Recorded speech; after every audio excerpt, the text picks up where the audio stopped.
Apa alasan Kristen Protestan itu menolak kitab-kitab apokrifa atau Deuterokanonika? Yang pertama, dalam Perjanjian Baru ada kira-kira 260 kutipan langsung dari Perjanjian Lama, dan juga ada kira-kira 370 penggunaan bagian-bagian Perjanjian Lama yang tidak merupakan kutipan langsung. Ini menunjukkan bahwa baik Yesus maupun rasul-rasul itu mengakui otoritas Perjanjian Lama sebagai firman Allah dan menggunakannya sebagai dasar hidup, iman, dan ajaran mereka.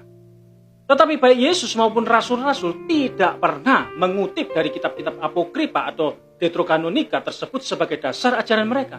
Padahal kitab-kitab apokrifa atau Deuterokanonika itu sudah ada atau beredar pada zaman Tuhan Yesus hidup di dunia ini. Ini menunjukkan bahwa mereka tidak mengakui kitab-kitab apokrifa itu sebagai firman Allah. Itu yang pertama.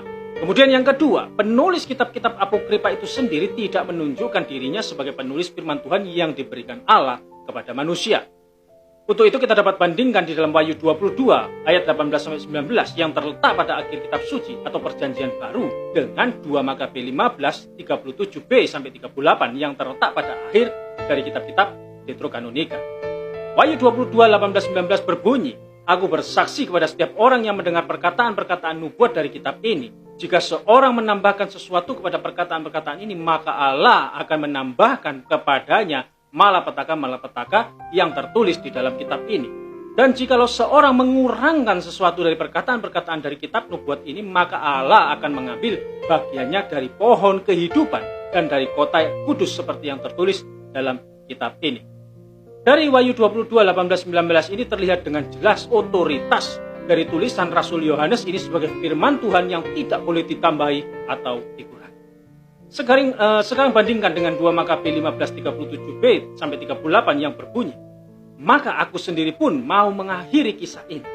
Jika susunannya baik lagi tepat, maka itulah yang ku kehendaki. Tetapi jika susunannya hanya sedang-sedang dan setengah-setengah saja, maka hanya itulah yang mungkin bagi." Ini sama sekali tidak menunjukkan orang yang menuliskan firman Tuhan di bawah pengilhaman Roh Kudus.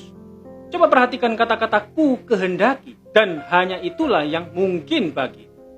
Bagaimana kita bisa mempercayai otoritas tulisan seperti ini, sedangkan penulisnya sendiri pun tidak yakin akan kebenaran tulisannya?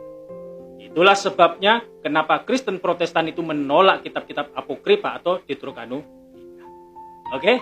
Kiranya dapat dipahami dan menjadi pencerahan bagi kita semua. Amin. Tuhan Yesus memberkati. Shalom.